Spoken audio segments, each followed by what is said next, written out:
thing that they did was also a technical team. They took his fingerprints that they were sent back in the country, and those they meshed. So that satisfied the officials of Tanzania. Otherwise, they had to be satisfied that is a South African, and we have evidence on that. That has been satisfied with that. So it has been forensically approved.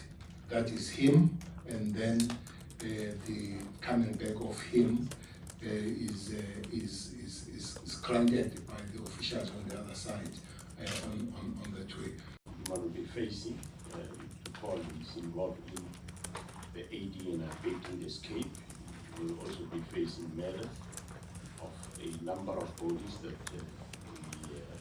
we did find in his possession, and also violation of bodies. That will be another charge. He will also be facing the fraud charges.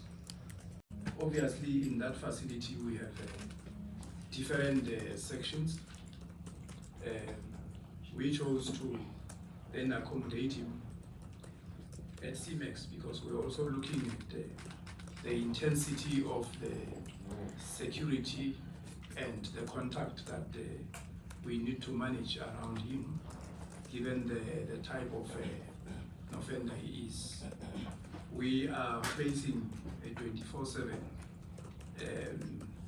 surveillance on him. We're also placing a 24/7 contact with him with selected highly trained correctional services officials.